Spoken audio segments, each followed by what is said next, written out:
कही भेजे माथा रे, चोलिए पतान देव काटा रे।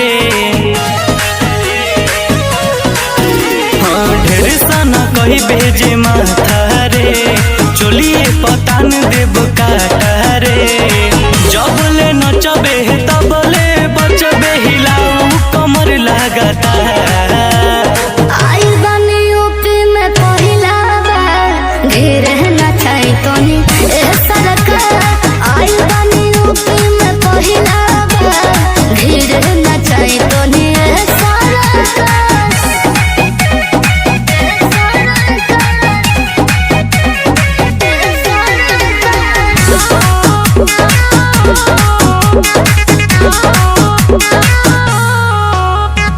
नाचे में कमी जानी करू रे, ले पानी सवा हई धारू रे।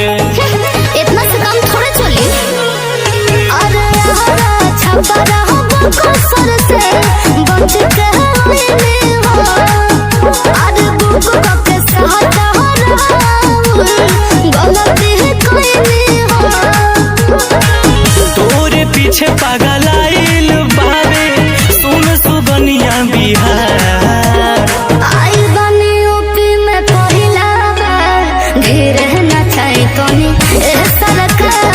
आई बनी यूपी में पहिला बार, धीरे नचाई तोनी ए सरकार।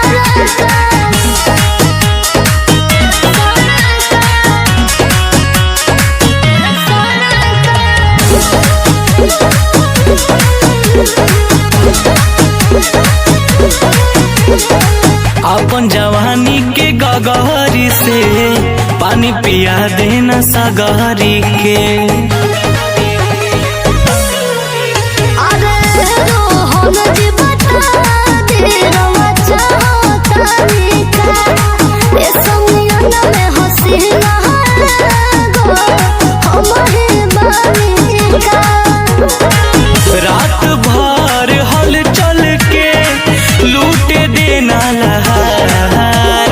आई बनी यूपी में पहिला बार, धीरे नचाई तोनी ए सरकार। आई बनी यूपी में पहिला बार, धीरे नचाई तोनी ए सरकार।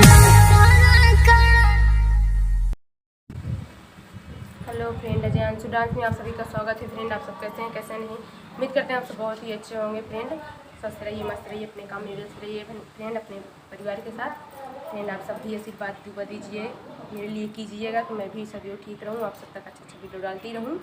और आप सब देखिएगा मेरा वीडियो जरूर से ज़रूर, और एक लाइक सब्सक्राइब कमेंट कर दीजिएगा, देखना ना भूलिएगा फ्रेंड।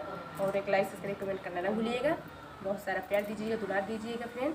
मैं मेहनत से बना रहे हैं धूप में फ्रेंड, आप सब जरूर देखिएगा। और मेरी तबीयत भी उतना नहीं सही है फ्रेंड, आपसे ज़रूर देखिएगा। सबसे ये कहेंगे फ्रेंड, और अपना ख्याल रखिएगा। फिर मिलते हैं किसी नेक्स्ट वीडियो में। बाय बाय, जय श्री राम।